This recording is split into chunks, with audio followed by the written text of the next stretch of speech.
Good afternoon. As we wait for people to connect, I wanted to thank you for joining us for this important and timely discussion on Israel-Hamas war and the humanitarian relief efforts in Gaza. I'm Brian Romick, and I'm honored to have stepped into the role of President and CEO of Democratic Majority for Israel this past spring. We're a month away from the two-year anniversary of the October 7th attacks, and Hamas still holds almost 50 hostages and refuses to lay down its arms, and the humanitarian situation in Gaza is heartbreaking to see. There's no question this is a challenging moment for Democrats who are deeply committed to Israel's security and prosperity. I'm grateful we've convened a distinguished panel of speakers to share their insights on these pressing issues. Before I introduce them, a reminder to please consider following us on social media. We're on X, Facebook, Instagram, Threads, LinkedIn, and Blue Sky. You can sign up for our news and updates on our website, dmfi.org. If you want to ask questions, submit it through the Q&A feature on your Zoom interface.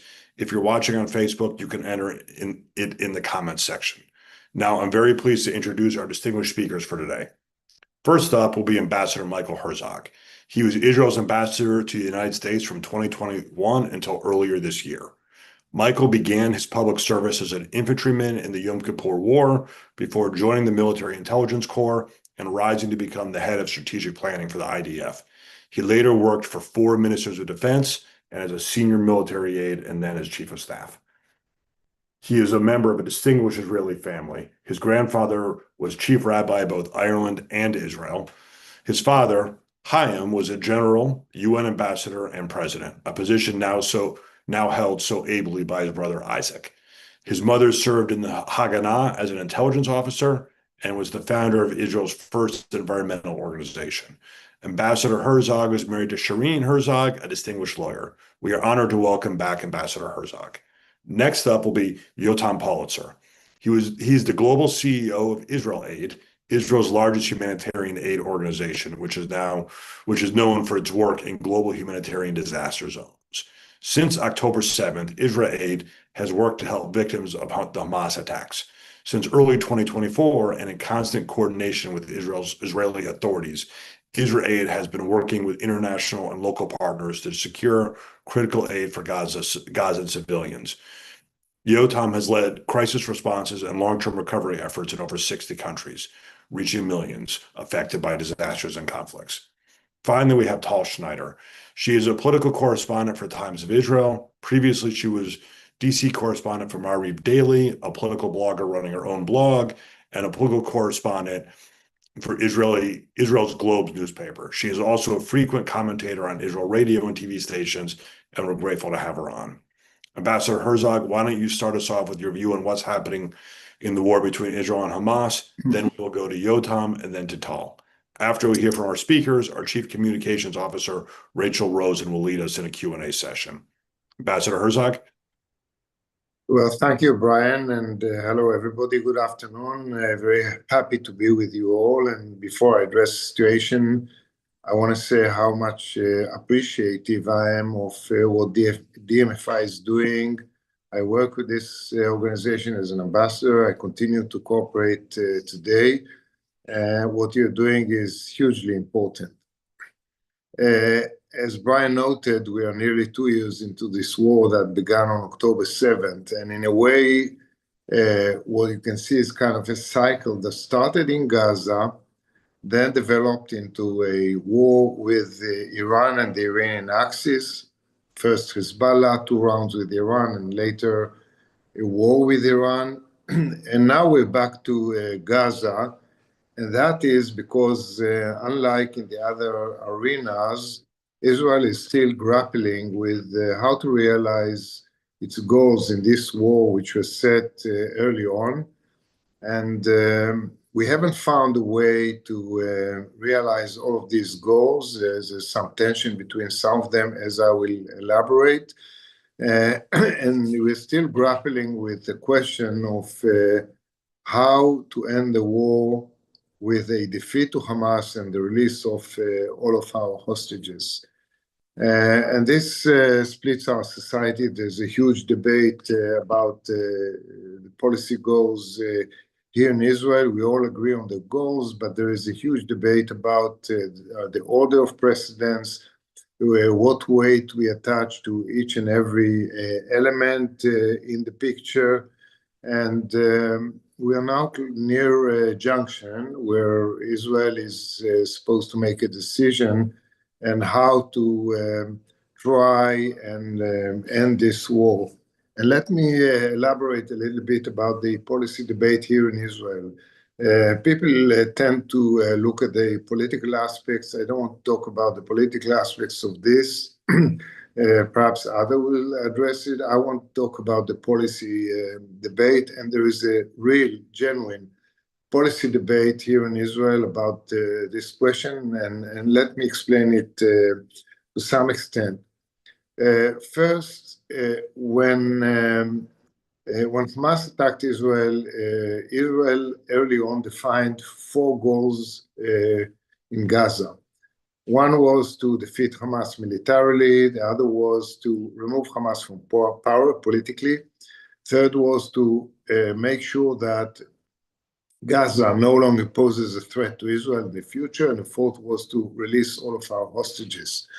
With time, as things evolved in Gaza, the tension between the goal of defeating Hamas, including removing it from power, the goal of releasing all of our hostages, the tension intensified to the point that Israel has to make a decision about the order of precedence. And there is a real policy debate about this between those who say the supreme value is to release all the hostages, and then we can deal with Hamas. We all agree that we have to remove Hamas from power. We don't see Hamas ruling Gaza or creating further threats against the state of Israel. But in terms of order of precedence, there are many, I would posit the majority of Israelis who think we have to prioritize that, do it first, release whoever we can, and then go back and deal with Hamas. On the other side, there are people who say that if we end the war with Hamas standing, that would not constitute a victory for Israel. It would erode our deterrence, even though we beat Hamas, we beat Hezbollah and Iran, and that it is not a given that Israel can resume the war in Gaza at will whenever it wants to do so, because international patience and American patience with the extent of the war in Gaza is such that might cut us short. And we do hear occasionally senior American officials talking about their desire to see this war end in a matter of weeks or a few months or by the end of the year. There is also a debate when it comes to hostages, whether or not Israel should focus on one deal to release all of them, a comprehensive deal, or go for partial deals and release whoever it is possible to release. And this question is very concrete now, because as you probably know, the U.S. Special Envoy Steve Witkoff came out with an outline for the release of 50% of the live hostages, 10 out of 20, and 18 bodies, as against a ceasefire of 60 days. Hamas initially said no. Then the Israeli cabinet convened, decided to go all out and to defeat Hamas. And under the pressure, Hamas suddenly said, okay, we are willing to accept what we previously rejected. Now, there is a debate in Israel whether or not Israel should take that deal, release whoever it can, and then deal with Hamas later. Currently, the official position of Israel is we will no longer do partial deals, only a comprehensive deal under our terms, which are unacceptable to Hamas. Part of it is, I think, for public consumption, and I wouldn't rule, I think it's premature to make a judgment what will be the final outcome. The IDF is operating in Gaza, applying very strong pressure around the city of Gaza, and is poised to to enhance the pressure in the coming weeks, with the hope that under the military pressure, Hamas will cave in, either improve the terms of the deal or agree to a comprehensive deal. We shall wait and see. But there is a real policy debate here about all the elements in the picture, about what erodes our deterrence, about the prices that Israel is paying for the war in Gaza, and we are paying a price internally and also internationally. And as you all well know, also in the U.S. scene. As regards the Trump administration, their position has been, on the one hand, that they would like to see the war end as soon as possible. On the other hand, they do identify with the Israeli position that Hamas has to go, and you don't want to end the war with Hamas standing. How to reconcile between the two, that's an open question. The Trump administration hitherto gave Israel leeway to decide which course it wants to go, but I don't think this is an open-ended position, namely that Israel can extend the war forever at its will. I think sooner or later we shall see some more moves or iterations by the Trump administration trying to define a clearer end to the war. So this is an open question under strong policy debate here in Israel. In the meantime, as you all know, and as I noted, Israel is paying a price in the international community. We are paying a price in America.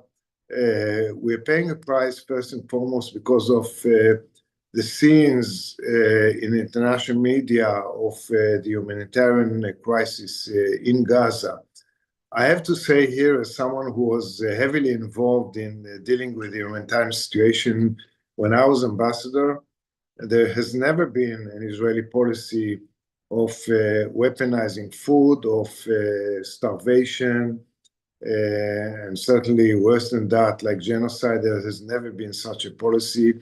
There is a campaign, an orchestrated campaign against Israel, but we did do some mistakes that contributed to that campaign against us.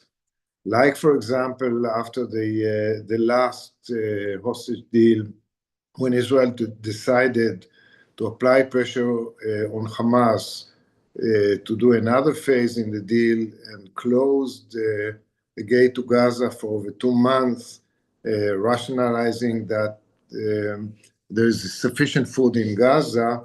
That was a mistake that inadvertently contributed to the campaign against Israel. But, you know, one photo is worth more than 1,000 words. No matter what we say, what people see on TV or in social media has an impact, and we feel that impact. And since that broke out, Israel has been flooding the zone. I'm sure others will elaborate on it further, but the damage has been done. Whatever that may be, I think I just want to emphasize one point, which is when it comes to providing Israel with the necessary tools to fight and win the war, certain munitions or weapon systems, I think this has to be insulated from the overall debate. I think it is a mistake to punish Israel by cutting aid just because you disagree with this or that element in the Israeli policy.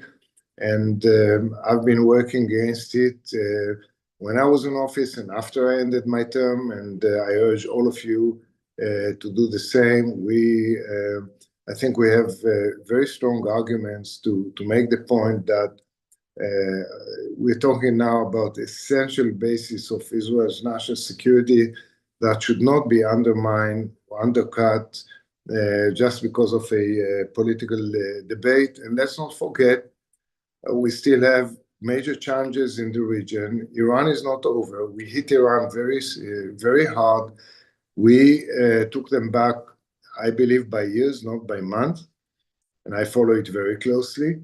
But the challenge is still ahead of us because they have residual capabilities, they have motivation, they have the know-how, and when they try to reconstitute their capabilities in terms of their air defense or missiles, certainly in the nuclear field, we may have to take military action, and the war with Iran is not over. So let's not forget that when we discuss Gaza. For lack of time, I will stop here and open for Q&A. But again, I want to thank you all for what you're doing.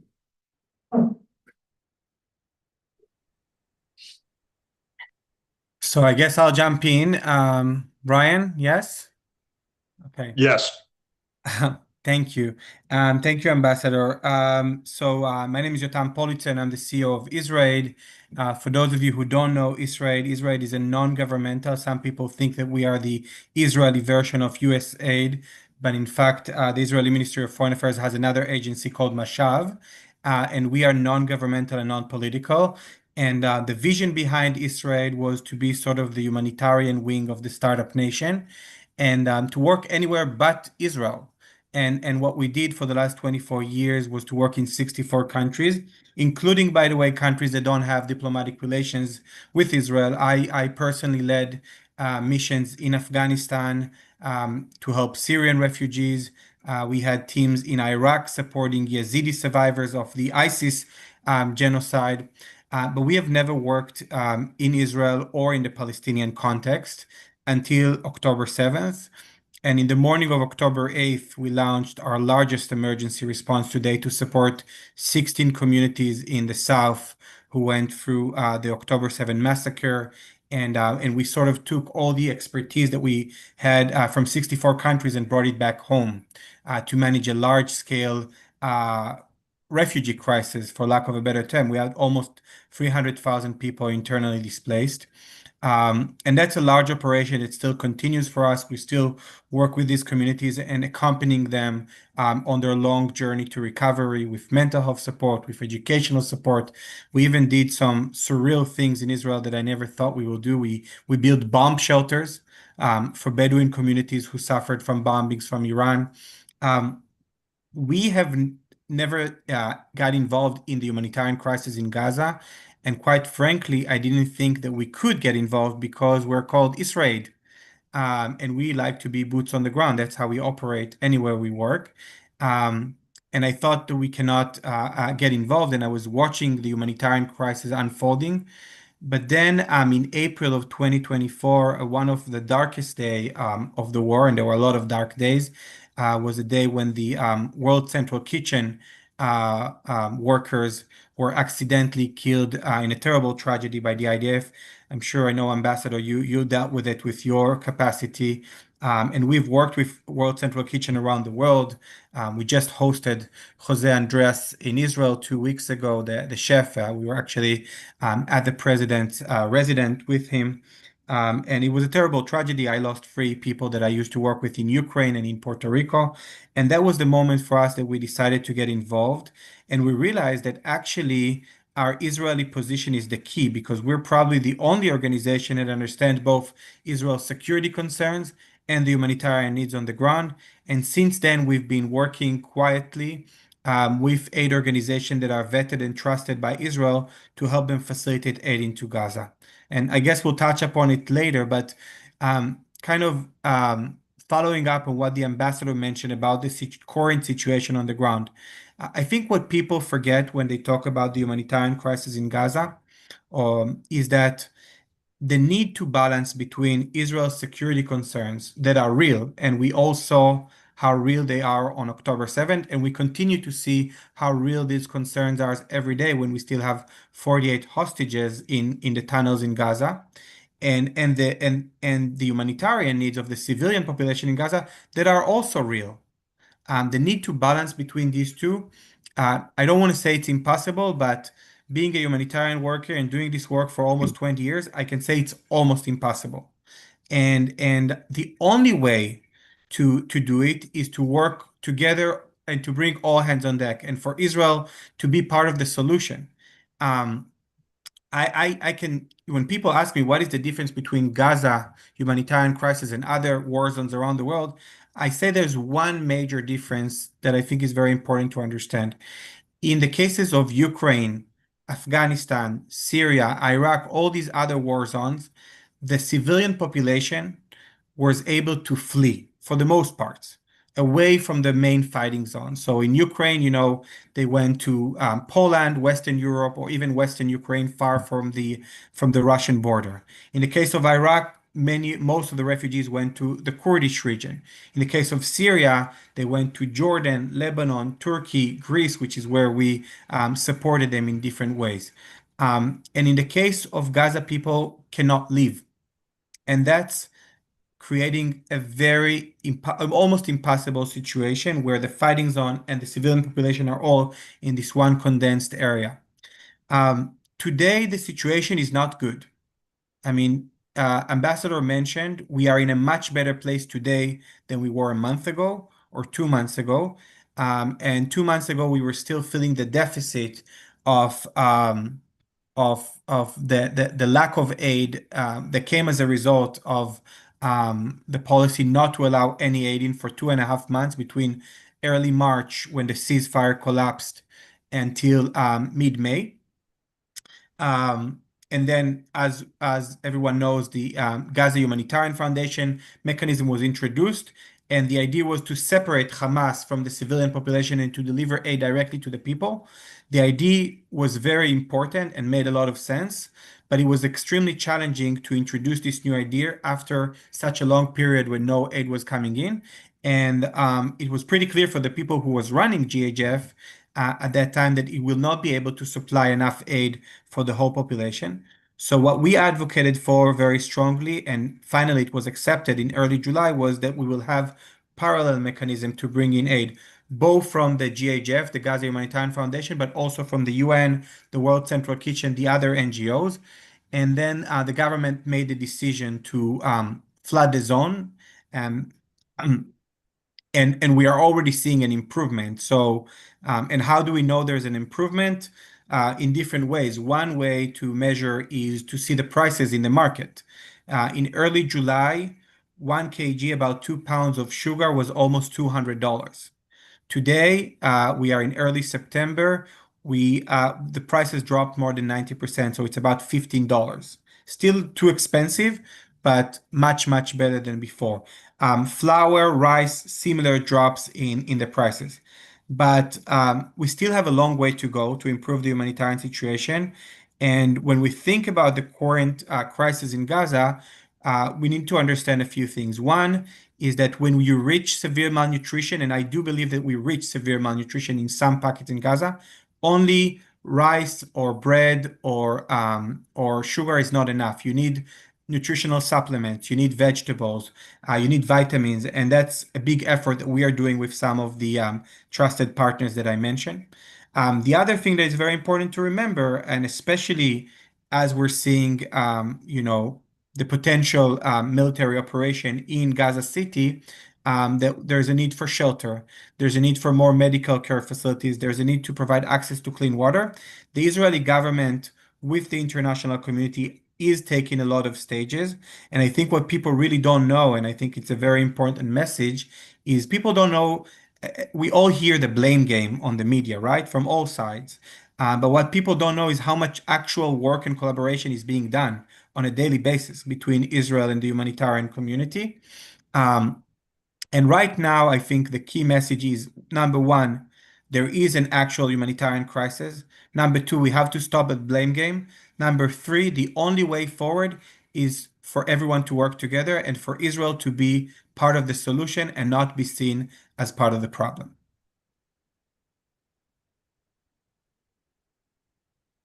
Now it's my turn. So thank you all for inviting me and having me. And it's good to see Ambassador Herzog. And obviously, Yotam, we admire your work and your efforts to help people in need on both sides. So it's worth saying, your work is bringing Israeli pride. I'm here to discuss political situation in Israel. It's very, very complicated unless, if you thought otherwise, raise your hand. I mean, it's always very complicated here. Elections are due to be held on October 26th, but this government may, collapse earlier to that. We don't know that yet. It's been the case in Israel for many years that governments do not hold it together for 4 years, almost, every time. I think it is still surprising to many Israelis that this government is able to function through this really difficult war, but they're sticking together. Two parties have left the coalition, that is Shas and United Torah Judaism. The way they left the coalition is not full-hearted. They left one leg in the room and one leg out, so they did not fully leave the coalition. That is somewhat possible in Israel, but Netanyahu is operating right now on a very narrow government. And with that narrow government, he is entering to one of the most complicated and most controversial, phases of the war, which is the taking over of the Gaza City, as opposed to Gaza Strip, which Israel already controls 75% of the Gaza Strip. Gaza City used to be the biggest city in the northern area of Gaza. It was, 1 million people. At least now they say they have around 800,000 people in tents in that city. The city is halfway ruined. It's not completely ruined like other parts of Gaza, but the military campaign to take over this area has begun, not in full force yet, but it's rolling. And it's highly unacceptable to the Israeli public. Many polling in the country suggests that the public doesn't support that. Even before the announcement of this phase of the war, most of the people said that they are willing to end the war in exchange for whole hostages. When we say whole hostages, we mean 48 people, 20 of them alive, maybe 21, but probably just 20 alive. And with President Trump saying over and over again, it may be less than 20. We heard from our intelligence sources that it's still 20. And the rest of them were murdered in captivity or during the day of the massacre. And as you all probably know, it's very, very crucial in halacha and in this country DNA that all of them will be brought back live or unfortunately dead. So this is the demand of the Israeli public from its government, that they say you can end the war in exchange for all hostages, but they don't stipulate what do you mean by ending the war, and Netanyahu is completely unwilling to end the war. So politically, I mean, this is not supposed to be a political question, but it's became a very political question. And the reason that two parties, Shas and United Torah Judaism, both ultra-Orthodox, left the government is unrelated to the war. They left the government because of the draft, the mandatory draft. And so right now we are in a situation when those two parties are unwilling to participate in governmental, in the coalition actions, such as, for example, the most important coalition action, passing the budget. If they don't pass the budget by December 31st, 2025, then we have what you call in the United States a lockdown. It is a country without a budget. And then in Israel, since we don't have a constitution and we don't have any other protection under the law for the citizens, then if you don't pass a budget, the government falls. And this is the reason I mentioned this government maybe will not go all the way through to the end of 2026. It may end by the end of this year. They can get an extension and maybe end it by the end of March, but probably elections will be held on June 2026, or as I said, the latest, which is October 2026. So anyhow, you're going to have, this is an election year. We are entering to the phase of election. It may take 13 months or less than that. And when you look at the polling, what is expected from the sides, you have the former Prime Minister Bennett joining back in, and others, leaders that are trying to get engaged with the public. I just want to say two more things before I'll wrap this up, is that the day after solution for Gaza, obviously all of those topics, the draft, the war right now, the soldiers that we are losing, the humanitarian situation in Gaza, and of course what we call the world, the international community situation, which is very, very bad, maybe the worst we have seen since Israel, since 48 actually. And what's going to take place inside Gaza after the war will end. All of those things are on the table in the public discourse day and night. But we don't hear from the government, we don't hear from the prime minister any comments with respect to the day after inside Gaza. So we don't know what he plans, both on the humanitarian side and on, you cannot finish the war if you don't bring in someone to help this area be reconstructed and be back on its feet without the Hamas in power. And as long as you don't bring anyone in, the Hamas will remain in power. So as long as we have this vacuum of not saying or not working or not even starting to implement the day after, then it's actually, we are kind of letting the Hamas stay in power. I didn't look at the clock. Should I continue or go to the question and answer session? I'm not sure. Thanks, Tal. I'm happy to jump in and begin to moderate the Q&A. Thanks for your remarks, and I'm excited to enter the second portion of our discussion today. If you do have a question, please put it in the Q&A feature box there on your Zoom account. And if you're joining us on social media, you can type it into your comments comment section. Thank you so much. We have a number of questions, and I'll try to get to as many of them. My first question, I'm going to direct to Ambassador Herzog, and then to Tal, if you want to weigh in. It's a question from Lisa, and the question is, are Prime Minister Netanyahu and the cabinet taking seriously warnings of President Trump and concerns of world Jewry and the international community about the impact of the war and the pending Gaza operation on Israel's current and future standing in the world? Clearly, this is a serious strategic threat. Do you think President Trump should be using more leverage with the government of Israel? Ambassador? Yes, everybody in Israel noted what President Trump said about Israel's standing in the US and globally.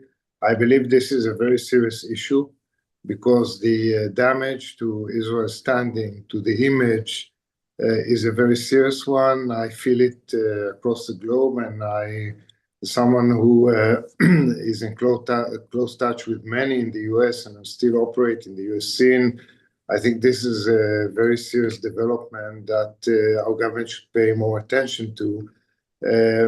I believe that the thinking within the government is that first we have to defeat Hamas, then we'll fix everything else. We cannot end the war with Hamas standing after October 7th, because that would erode our deterrence. And we have to defeat Hamas, and then everything will fall into place. The problem is that the war is dragging on and on. We are nearly 2 years into the war. It's not clear how and when this war might end. Israel made several mistakes along the road, and I can attest to it as someone who's been there. But I think the first problem was that we underestimate the challenge inside Gaza. We're talking about the strongest underground military terror complex in the world, with nearly 400 miles of terror tunnels. And I think all of us, the IDF and the government, underestimated the challenge and how long that might take to deal with it. And now we are 2 years into the war. the government has decided to go to launch a major operation in the city of Gaza, as Tal mentioned, and the IDF is saying this will take months. So when exactly are we going to end the war? It's not clear. And if there's no quick end to the war, then the damage to Israel's image is going to exacerbate. And I think this is a very, very serious challenge. I'm not one of those who is hoping that external pressure will convince our government to do certain things. I hope the government will come to the right conclusion. But as Tal mentioned, it is true. The majority of Israelis would like to prioritize the release of all the hostages over everything else. And defeating Hamas completely can wait. First, we need all of them back home as soon as possible. We have 48, 20 live hostages. They have to go back. Thank you, Ambassador. Tal, is there anything you wanted to add? Yeah, I mean, talking to foreign ambassadors that are, based in Israel, they all say, I'm talking from Western countries, not the United States, they all say that they have no leverage on the Israeli government. They came to that conclusion a while back that the Israeli government doesn't listen to any type of warnings that are coming from all of those Western countries. And so that is the reason you see right now in the General Assembly, and in 2 weeks you're going to see announcement of a Palestinian state and other measures that are being taken because they have come to the conclusion that they have no influence anymore on this government. Having said that, if you look to the United States, this is one thing I've learned from covering Trump first term and second term, because we follow and we cover that. One thing I've learned is not to always listen to the nuances of what he says, not to listen to that, because sometimes he just say things, but to look at what he does, to look at his actions. And when I look at his actions, he's giving a full support to this government for the military campaign or military operations or military actions. But he has one thing is he wants this government to do, and that's the humanitarian aid. But other than that, if you look at his actions, he is not willing to put any brakes, so far. So, look at his actions. So far. I think he has, sorry? So far. Right, so far. Obviously, he can change his mind, but as we've seen right now, both in Iran and in Gaza, and actually also in Lebanon, he gave Israel, he gave Netanyahu the permission to do whatever he thinks is right on security issues. So, if you expect him to be the brake on Netanyahu or on this government, I think it's not going to help you look at that from that direction. Thank you, Tal. Yotam, question for you. It's good to know that the Israeli government is working every day on providing aid to Gaza. Could that be better publicized and leveraged, or would that jeopardize the collaboration? Part of the Israeli strategy to undermine Hamas and its close partnership with UNRWA is to break their control over food and aid distribution, and thus over the population. Is that the right strategy, and do you think it's working? Look, first of all, thankfully I'm not a politician. I'm a humanitarian worker, and I'm trying to focus here in this crisis on getting everyone to work together because I understand that's the only way forward. I think everyone needs to do more. The government, the IDF, the UN, the NGOs, everyone needs to do much more to save lives right now. And I think there was a lot of problems and difficult decisions. I think the ambassador mentioned one of them when the aid was stopped after the last ceasefire and the hostage deal. So there needs to be done more. I personally think that what is needed right now is actually for everyone to focus on the work, focus on solutions.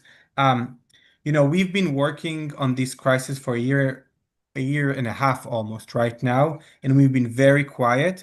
The reason we decided to come out, and even that we're doing very carefully, I'm not able to mention any of our partners in Gaza, of course, for security reasons, is because we feel everyone is just focused on the blame game, and what we need right now is for all of us to come together. So again, whatever the government decision will be about the policy, about the war, we are there to advocate and to work on facilitating more aid into Gaza. And it was a very tough decision for me to make, for our team, for our board to get involved in that.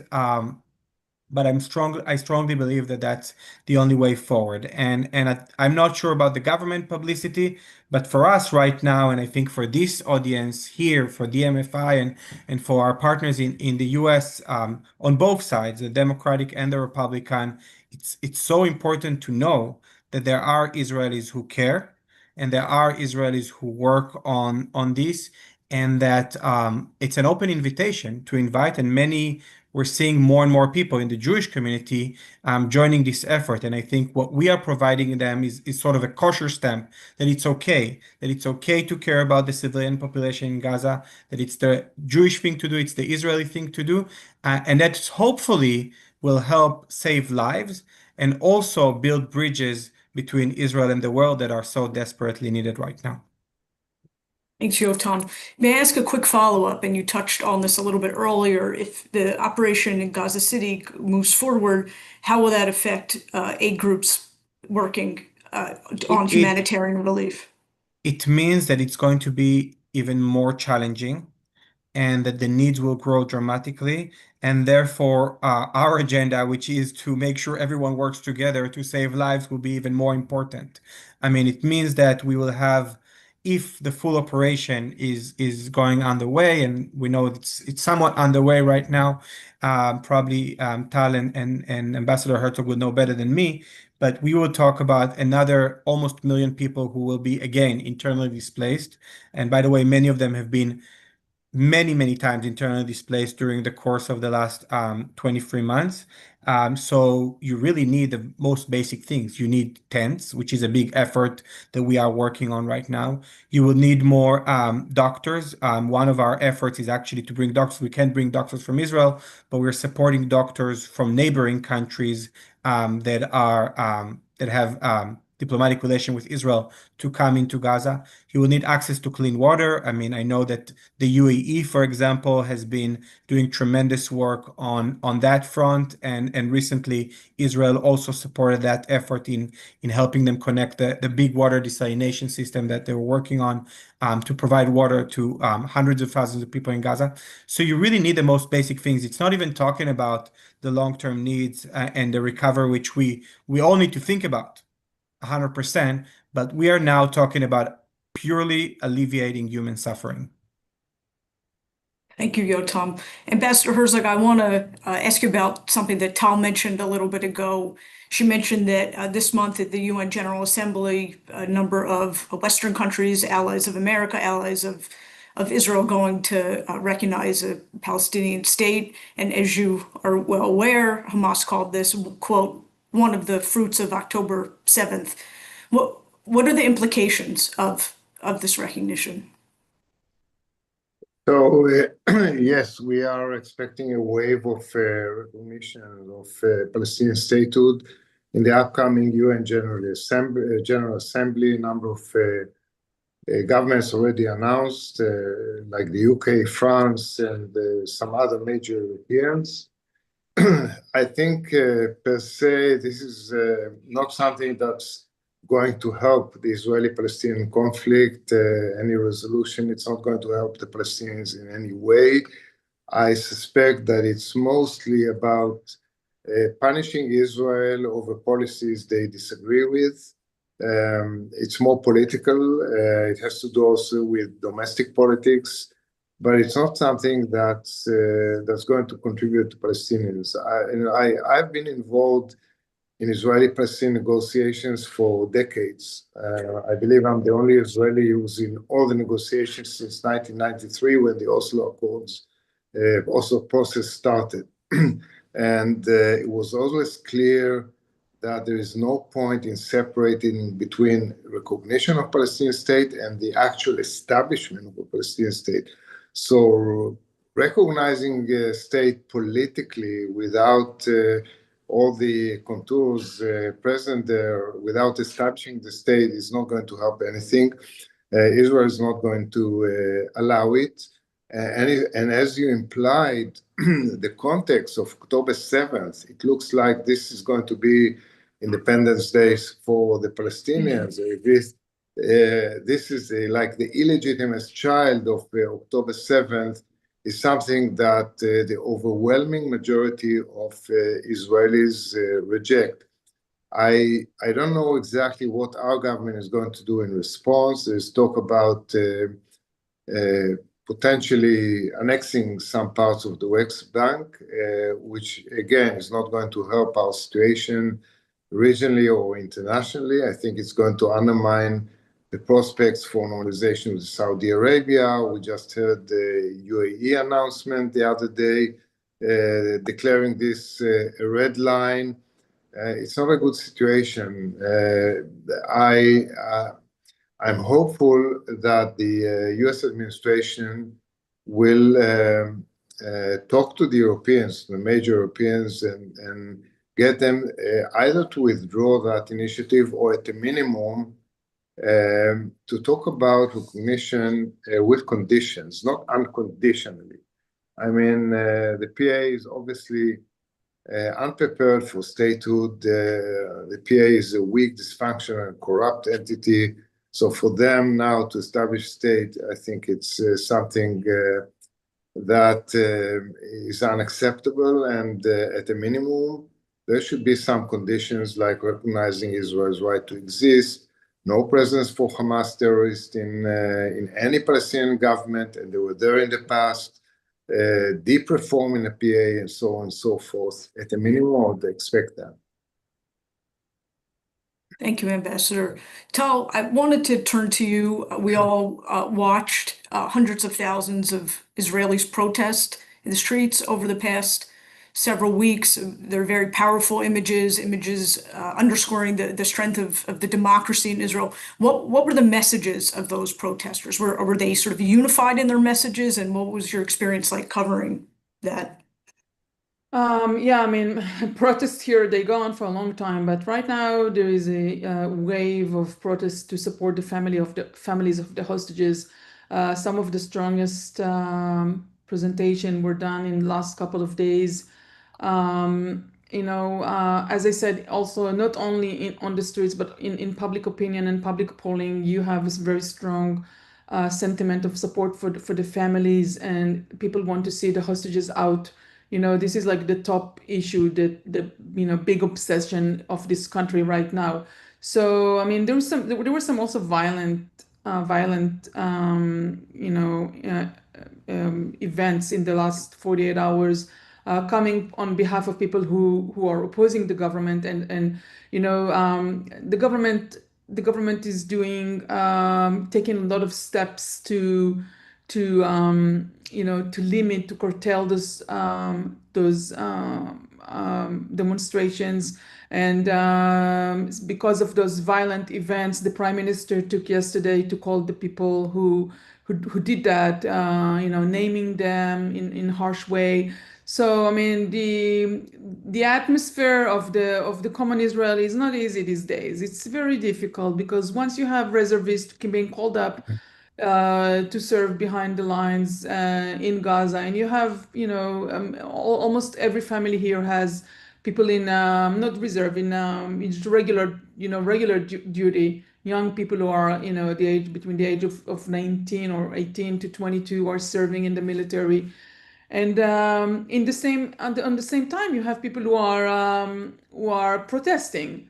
This mix of emotions, and the protest, obviously, with respect to the hostages. Once we see the images of the starvation that the hostages are going through, it's very, very difficult. And we're finishing 2 years. There is Rosh Hashanah and Yom Kippur behind, just about to arrive. And everybody were hoping to see these hostages home, and they're not here yet. It's 1 hour away. It's very hard reality to grasp. It's very difficult. Having said that, there is a very successful military campaign that went on in Lebanon, Syria, and Iran, which gave the Israelis some sense of, gave them back a sense of reliance on the IDF, which, many people lost it on October 7th. So the resilience of the people is kind of back in place with respect to those borders.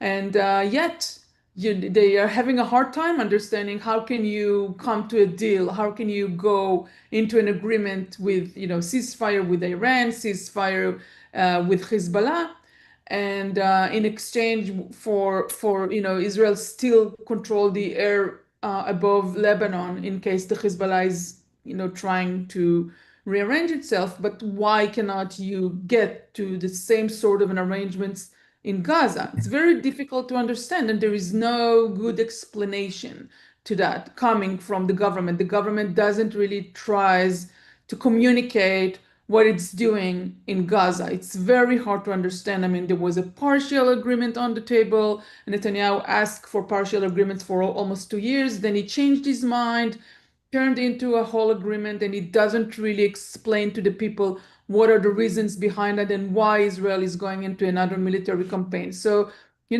don't have a support for the military campaign, and leaks that the chief IDF is also did not support it. So that brings people to the streets and in a very aggressive way. Thanks, Tal. Ambassador Herzog, I know we only have a few minutes left, but I wanted to follow up with you about proposals for annexation of large parts of the West Bank and what you think that might mean in terms of Israel's sort of future integration in the region. So first, I have to emphasize that the government hasn't taken yet any decision on the matter. They are debating it. There is strong pressure from the right, from Minister Smotrich and that group on the government to apply annexation on parts of the West Bank. Smotrich spoke about 82%, but there are suggestions ranging between 10 and 30%, depending how you go about it. Is it only the blocks, only Israeli settlements, only Area C, or open parts of Area C? And so there are various options out there. And as far as I know, the Prime Minister has not made a decision yet on that. If the government does decide to apply annexation on parts of the West Bank, it doesn't matter if it's 30% or 80%, I think there will be consequences. As I noted, I think that will definitely undermine the chances for normalization with Saudi Arabia. We were close at the time, but given the extended war in Gaza, the Saudis are not there yet. But I think once the war is over, there is a real opportunity for normalization with Saudi Arabia. If Israel moves to annex, I think the Saudis will shy away from normalizing relations with the State of Israel, because in their mind, this is the end of the so-called two-state vision. It's not that they think that the Palestinians are right for statehood tomorrow morning, but they want to keep the vision open and live and alive, and that closes it. Second, as the Emiratis noted in their statement the other day, they defined it as a red line. I think this will definitely have a negative impact on our relations with the Abraham Accord countries. And it's not, I think, that there were several relations, but definitely there will be a very negative impact. And thirdly, someone mentioned the day after. The real vision for the day after, even though our government did not make a formal decision on anything because of political pressure, is that ultimately there will be Arab presence in Gaza City, in the Gaza Strip, to help local administration govern the city of Gaza over a transitional period. But if Israel annexes parts of the West Bank, I think the chances of Arabs partnering with Israel on the day after in Gaza are becoming much slimmer. And there could be other ramifications. I don't want to go into all of them because, as I said, the decision has not been made yet. Now, the big question is, where is the Trump administration on that? We have to wait and see. They have not spoken against it, and some of them indicated like openness to the idea or even a positive attitude towards it. But I believe this is not the final word, and I suspect that if the administration comes to the conclusion that this could undermine part of the legacy of President Trump, namely the Abraham Accords, they might intervene. So the jury is out. Thank you, Ambassador Herzog. Yotam, I would like to give you the last word. We're approaching the 2-year anniversary of the October 7th attacks. I know IsraAID did vital work in Israel immediately following those attacks. I thought you could maybe spend a moment explaining some of your impact there, but also more generally looking at the humanitarian situation in Gaza and as pro-Israel Democrats who care very deeply about Israel's security and prosperity, and also wanting to help improve the humanitarian situation there. If you have any advice for what people like us can do. Thank you. In 20 seconds, right? Look, I think, first of all, about the situation in Israel.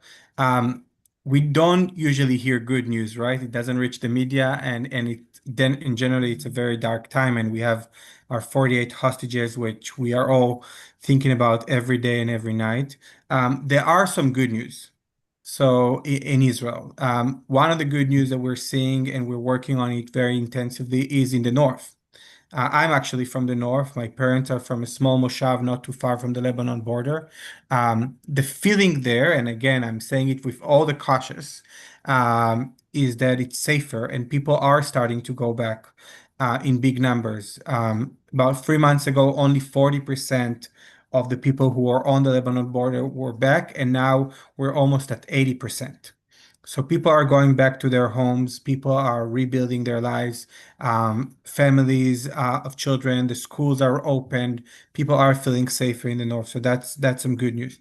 In the south too, the big majority of people who were displaced on October 7th are back in their homes. Not everyone, especially the communities who went through the worst atrocities from Kibbutz Be'eri, Kfar Aza, Nir Oz, are not back. And of course, for them, it's still a very much an open wound, especially Kibbutz Nir Oz that still have so many people, hostages in Gaza. We are seeing a lot of the people who lost their homes in the Iranian attacks are rebuilding their lives. So again, I want to show that there is some positive news. I also it's the time it's the material for a different webinar, but the situation with Lebanon and I think to some extent with Syria is also brings some hopes for the day after, for the regional day after, and the opportunities and the hope that could come. And again, we are on the humanitarian front, but we totally see how our role could be not only in Gaza or in Israel, but also in places like Lebanon and Syria in long way to come. And maybe just to finish with a quick story that gave me some hope related to Gaza. You know, when we started this work, I was mostly concerned about what the people from the kibbutzim, what the people who went through the October 7 massacre would think. And even though we kept it quiet, I know sometimes people leak things in the Israeli media, especially. So I actually went and spoke to all the heads of the communities and told them that we are doing this in Gaza and that we think it's very important to bring aid to civilian and to make sure that it actually reaches the civilian, and to work with the IDF and trusted partners on this. And I have to say that I received very positive responses from these people. In fact, one of the heads of the kibbutzim who really went through the worst massacre, she told me it's the most hopeful thing she heard since October 7th, because she said if an organization like IsraAID who supported the communities in Israel is also supporting in Gaza, she feels safer because she knows that we will take their security and safety in mind when we are doing this work.